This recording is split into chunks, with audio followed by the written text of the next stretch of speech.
മുതലാളി എന്താടാ? തുമ്പ് കിട്ടി. ഒരു മിനിറ്റ്. എന്നാ ഞങ്ങൾ ഇറങ്ങിട്ടുണ്ട് താനെ പോകാൻ വരട്ടെ. ഞാൻ ഒരു കാര്യം ഒന്ന് മുതലാളിയോട് പറഞ്ഞോട്ടെ. അതിന്റെ പേരിൽ ഇവിടെ ഒരു വിപ്ലവം നടക്കും. നിങ്ങൾ ആ ടീം ബിയുടെ ക്യാപ്റ്റൻ. അതെന്താണ് അങ്ങനെ? അതങ്ങനാ. ഇങ്ങോട്ട് വന്നേ. ഞാൻ ഒളിഞ്ഞു നോക്കി മുതലാളിയുടെ മോളുടെ സംഭവങ്ങളെല്ലാം കണ്ടു. പറഞ്ഞു തീരുന്നവരും പഠിച്ചതിനാ ഒളിഞ്ഞു നോക്കിയത്. അതുകൊണ്ടല്ലേ പെണ്ണ് കല്യാണം വേണ്ടെന്ന് പറഞ്ഞതിന്റെ കാരണം പിടികിട്ടിയത്. പെണ്ണിന് പ്രേമം. ആരോട്? ഈ കുറുപ്പിന്റെ മോനോട്. രണ്ടുപേരും കൂടെ പതുങ്ങി നിന്ന് ഹൃദയം പങ്കുവയ്ക്കുന്നത് ഞാൻ കണ്ടു. അനാവശ്യം പറയുന്നോടാ. ഞാൻ കണ്ടത് അവർ കിന്നാനം പറയണത്. മിണ്ടിപ്പോകരുത്. ചെറുപ്പം മുതലേ ഒന്നിച്ച് കളിച്ചു വളർന്ന പിള്ളേരാ. അവര് മിണ്ടിന്നും പറഞ്ഞു നോക്കിയിരിക്കും. അതിന് പുതിയ വ്യാഖ്യാനങ്ങൾ കണ്ടുപിടിക്കാൻ ശ്രമിച്ചാൽ നിന്റെ പല്ല് മുഴുവൻ താഴെ കിടക്കും. പോടാ. എന്താണ് ഉണ്ണിത്താനെ പ്രശ്നം? എന്തിനാ അവനെ തല്ലിയത്? അത് അവന്റെ ഷെയറാ. അരമണിക്കൂർ ഇടവിട്ട് അവനത് കിട്ടണം. അവനെന്തിയേ? ഇനി ആരെങ്കിലും പ്രേമിക്കാനോ മറ്റേ പോയോ? എന്താണോ കൊച്ചുകുറുപ്പേ, വല്ല പെൺപിള്ളേരെ ലൈനടിക്കാൻ പോയതാണോ? സംശയം എന്റേതല്ല, നിന്റെ അച്ഛന്റെയാ. അച്ഛൻ പറഞ്ഞു ഒടുവിൽ ജോസഫ് പ്രവചനം ശരിയാവുന്ന എനിക്ക് തോന്നുന്നു. എന്നാ കൊന്നുകളെ. അപ്പൊ ചെല്ല്, രാവിലെ നേരത്തെ എത്തണം. എടോ കൊച്ചുകുറുപ്പേ, തന്നോട് കൂടിയാ പറയുന്നേ. ഞാൻ വെളുപ്പിനെ എത്തും.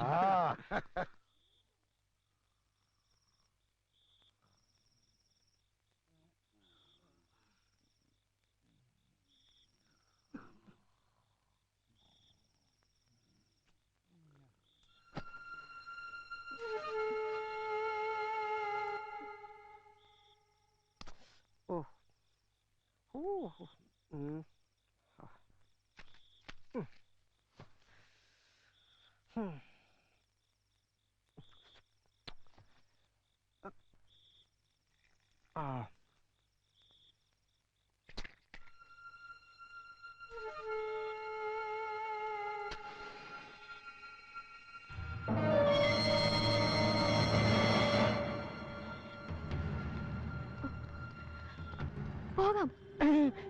അയ്യോ, എന്താ?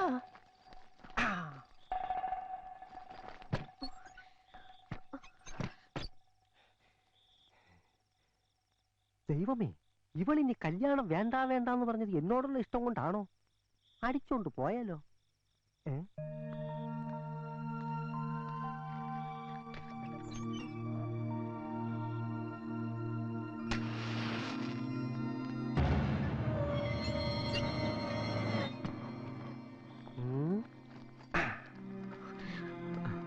ആരും കണ്ടില്ല. അച്ചു കണ്ടു. അബദ്ധം പറ്റിയതാ. വേഗം വാ.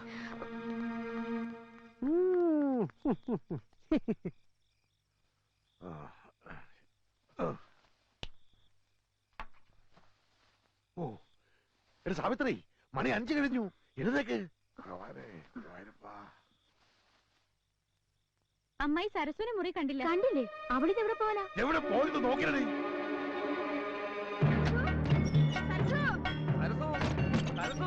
ആ മുറിയിൽ നോക്കിയോടാ. നിങ്ങൾ എവിടെ കിടന്ന് കറങ്ങാണ്ട് എല്ലാം മുറിയിൽ കയറി നോക്കുന്നേ. ഞാൻ എല്ലാവരും നോക്കിയില്ലേ? സരസു,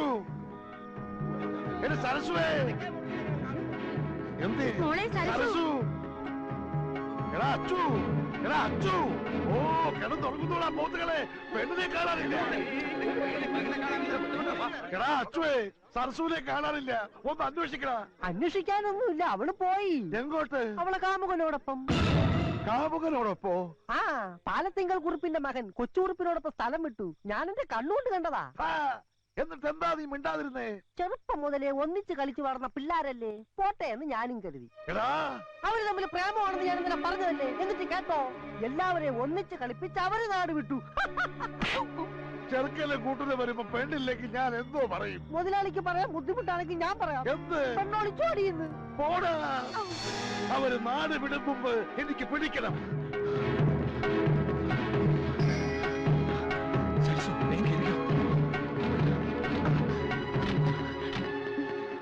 വണ്ടി നേരെ റെയിൽവേ സ്റ്റേഷനിലേക്ക് വിട്ടോ.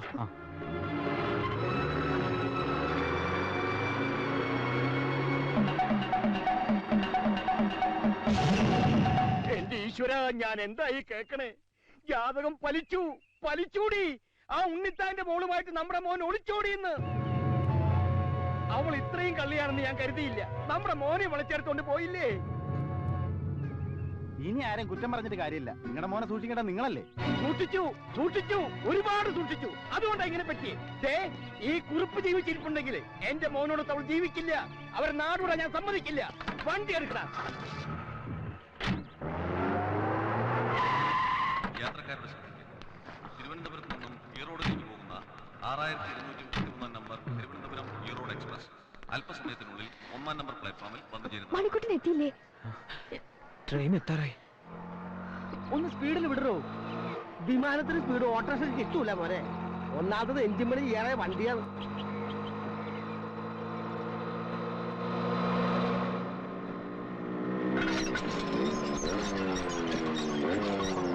അയ്യോ, ഗേറ്റ് അടച്ചു. ഇപ്പൊ വരുന്ന ട്രെയിൻ എനിക്ക് പോകേണ്ടതാ. ഞാനിപ്പോ എന്താ ചെയ്യാ? എന്തെങ്കിലും ചെയ്യടോ. സിനിമയിലെ പോലെ ആട്ടോ ജമ്പ് ചെയ്യിക്കട്ടെ? വേണ്ട, ഞാൻ ജമ്പ് ചെയ്തോളാം.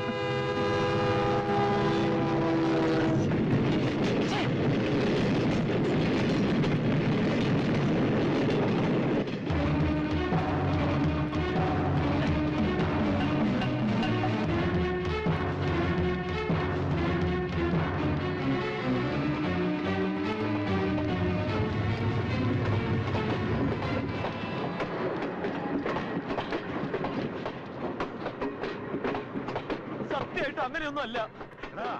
ഇന്ന് വെളുപ്പിന് തന്നെ നീ എന്റെ വീട്ടിലെത്തുന്നു പറഞ്ഞപ്പോ ഞാൻ കരുതിയില്ല അതെന്റെ മോളെ പൊക്കിക്കൊണ്ട് പോകാനായിരുന്നു. ഞാനൊന്ന് പറയട്ടെ. മാന്യമായിട്ട് ജീവിക്കുന്നവരെ മാനം കെടുത്തിയിട്ട് നിന്ന് ന്യായീകരിക്കുന്നു. ഉണ്ണിത്താനോട് കളിച്ചാൽ നിന്നെ കൊന്നു കുഴിച്ചു കൂടും. പറയടാ, മിണ്ടിപ്പോരുത്. തൊട്ടുപോരുന്നവനെ ഇവരെ തല്ലാൻ നിനക്കെന്താ അവകാശം? എത്തിയല്ലോ സൂത്രധാരൻ. ഇന്നലെ അച്ഛനും മോനും കൂടെ വീട്ടിൽ വന്നത് എന്റെ മോളെ പാട്ടിലാക്കാനുള്ള തന്ത്രവുമായിട്ടായിരുന്നല്ലേ? വിരലൊന്നും ഞൊടിച്ച കൂടെ പോരാ. തന്റെ മോളെ പാട്ടിലാക്കാൻ അത്ര വലിയ തന്ത്രമൊന്നും പ്രയോഗിക്കണ്ട. ആമ്പിള്ളേരെ വഴിപിഴപ്പിക്കാൻ നടക്കുന്ന ശവം. തന്റെ ഭാര്യയുടെ സ്വഭാവം ഇവിടെ വിശദീകരിക്കണ്ട. മാറ്റർ മക്കളിലേക്ക് വന്നില്ലെങ്കിൽ അതിന്റെ സ്വഭാവം താനിപ്പോ അറിയും. എടോ, ജനിപ്പിച്ചാൽ മാത്രം പോരാ, മക്കളെ വളർത്താനും പഠിക്കണം. താൻ മോളെ പഠിപ്പിച്ചത് ഒളിച്ചോട്ടായിരുന്നു. തന്തയില്ലാത്ത പറയരുത്. തന്തയ്ക്ക് പറഞ്ഞാലുണ്ടല്ലോ. കല്യാണ പന്തലിൽ നിന്ന് എന്റെ മോളെ തട്ടിക്കൊണ്ടുപോയി ഇവന്റെ തന്തയ്ക്കും തന്തയുടെ തന്തയ്ക്കും ഞാൻ പറയും. താൻ എന്തോ ചെയ്യും?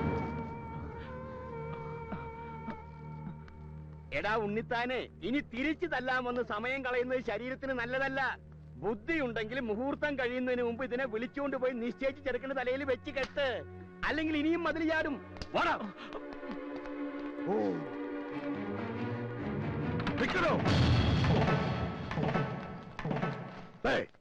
എനിക്ക് തന്നെ സമ്മാനവും വേണ്ട, ഒരു കോപ്പം വേണ്ട. ഇതോടെ നമ്മൾ തമ്മിലുള്ള സകല ഏർപ്പാട് തീർന്നു. പിന്നെ സമയമില്ലാതായിപ്പോയി. ഇല്ലെങ്കിൽ തിരിച്ചു തന്ന് 10 പേജ് തെറി പറയാൻ എനിക്ക് അറിയാൻ വയ്യാഞ്ഞിട്ടല്ല. മുഹൂർത്തമായി. പാടി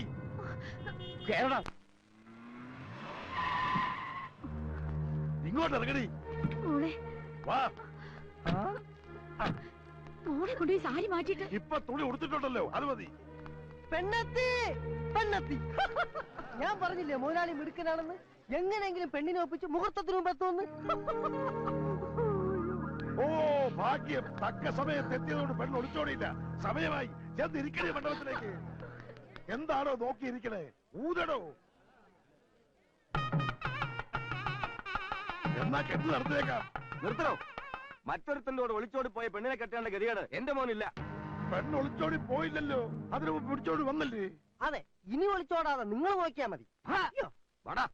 വന്നോളൂ. അതെ അതെ, ഞാൻ പറയുന്നത് നിങ്ങള്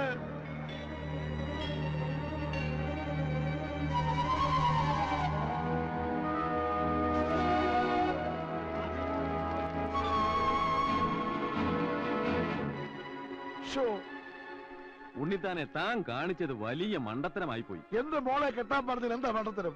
ഒരുത്തന്റെ കൂടെ ഇറങ്ങിപ്പോയ പെണ്ണിനെ തിരികെ കൊണ്ടുവന്നാൽ ആരെങ്കിലും സ്വീകരിക്കാൻ തയ്യാറാവോ? ഇനി ഈ കുട്ടിയെ കെട്ടാൻ അന്തസ്സുള്ള തറവാട്ടിൽ നിന്ന് ആരെങ്കിലും ഈ വീട്ടുമുറ്റത്ത് കാലുകുത്തോ? ഇല്ല. ഗുണമായാലും ദോഷമായാലും അവള് കണ്ടെത്തിയ ആളെ കൊണ്ട് തന്നെ വിവാഹം നടത്തുക.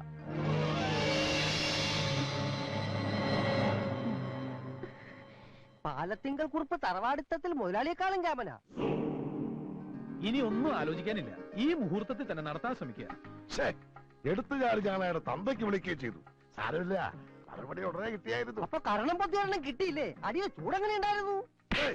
ഇങ്ങനെ ഉണ്ടായിരുന്നു. നിന്ന് കരയാതെ വാടാ കുറുപ്പിന്റെ വീട്ടിലേക്ക്. അച്ഛാ, മോള് വിഷമിക്കാണ്ടിരി, ഞങ്ങളൊന്ന് പോയി സംസാരിക്കട്ടെ. നിന്റെ മനസ്സിനകത്ത് ഇങ്ങനൊരു ആഗ്രഹം ഉണ്ടായിരുന്നെങ്കിൽ നേരത്തെ പറയാമായിരുന്നില്ലേ? ഞങ്ങളത് നടത്തി തരായിരുന്നില്ലേ? ഓടി ഓടുന്നു. നേരത്തെ അറിഞ്ഞിരുന്നെങ്കിൽ ഈ ബന്ധത്തിൽ നിന്ന് ഞാൻ ഇവനെ പിന്തിരിപ്പിച്ചാനേന്ന് പറയാനാ തുടങ്ങിയത്. ഈ ബന്ധത്തിന് എന്താ കുഴപ്പം? എന്തൊരു നല്ല ബന്ധം. എടീ, തറവാട്ടി പറഞ്ഞ പെണ്ണായിരുന്നെങ്കിൽ കല്യാണ ദിവസം ഒളിച്ചോടുമായിരുന്നു. അപ്പൊ നമ്മുടെ മോനോ? ആണുങ്ങൾക്ക് എന്തു ആവാം. മാത്രമല്ല, പാലത്തെങ്കിൽ കുറുപ്പിന്റെ വീടുമായിട്ടൊരു ബന്ധത്തിന് വട്ടപ്പറമ്പ് ശ്രീധരൻ ഉണ്ണിത്താൻ എന്താണ് ഒരു യോഗ്യത? അടയും ചക്കരയും പോലെ ആയിരുന്നല്ലോ ഇത്ര നാളും. ഇപ്പൊ ഇന്ത്യയും പാകിസ്ഥാനും യുദ്ധവും പ്രഖ്യാപിച്ചു. എന്താ കുഴപ്പമുണ്ടോ? ഇനി ഇതിന്റെ പേരും പറഞ്ഞു നിങ്ങൾ തമ്മിൽ യുദ്ധം വേണ്ട. എനിക്ക് ആരോടും പ്രേമമില്ല, ഞാൻ ഒളിച്ചോടിയിട്ടില്ല. പിന്നെ അവളുമായിട്ട് എന്തിനാ നീ സ്റ്റേഷനിൽ ചെന്നത്? അത് അതെന്നോട് ചോദിക്കരുത്.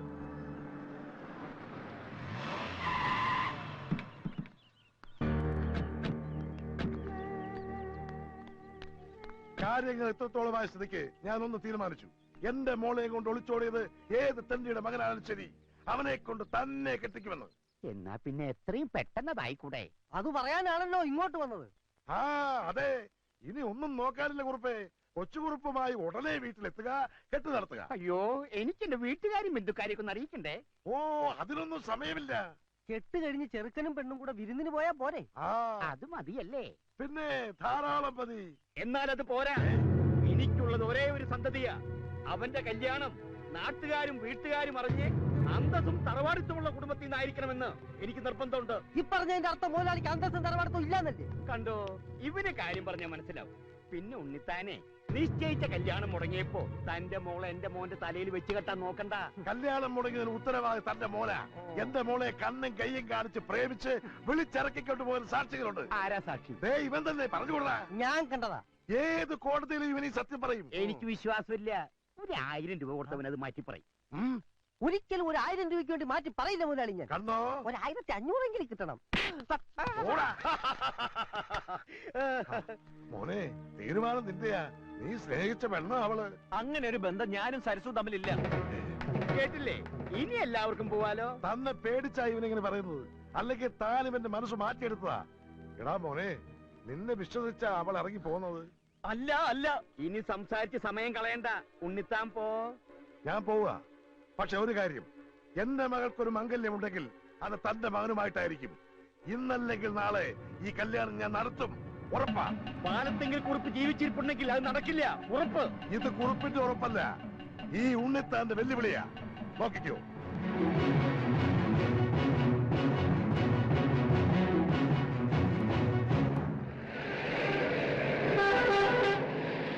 നീ എന്നെ എങ്ങനെ കുറ്റപ്പെടുത്തല്ലേ? ഞാൻ അവിടെ എത്തിയതാ. അവിടുത്തെ ബഹളം കണ്ടപ്പോ ഞാൻ ആകെ പേടിച്ചു പോയടാ. ഉണ്ണിത്താനെക്കാട്ടിലും എന്തുകൊണ്ട് മുന്നിൽ നിൽക്കുന്ന കുറുപ്പിന്റെ മകനായ നിന്നോട് പെരുമാറിയത് ഇങ്ങനെയാണെങ്കിൽ പിന്നെ എന്റെ കാര്യം പറയണോ? ആ നിമിഷം തല്ലിക്കൊന്ന് റെയിൽവേ ട്രാക്കിൽ ഇട്ടേനെ. എന്തായാലും ആ കല്യാണം മുടങ്ങിയല്ലോ, സമാധാനമായി. നിന്നോട് എനിക്ക് നന്ദിയുണ്ടാ. നന്ദി? ഇപ്പൊ പുലിവാല് പിടിച്ചത് ഞാനാ. എന്റെ ജീവിതമല്ലേ തുലഞ്ഞത്. ഞാൻ അവളെ പ്രേമിച്ച് വഞ്ചിച്ചു എന്ന് നാട് മുഴുവൻ പാട്ടാ.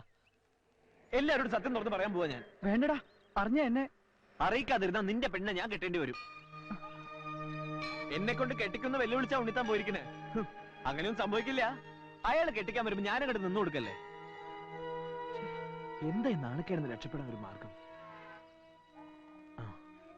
എല്ലാം ഒന്ന് കലങ്ങി തെളിയും വരെ എങ്ങോട്ടെങ്കിലും മുങ്ങിയാലോ എന്ന് ആലോചിക്കാം. അത് നല്ലതാ.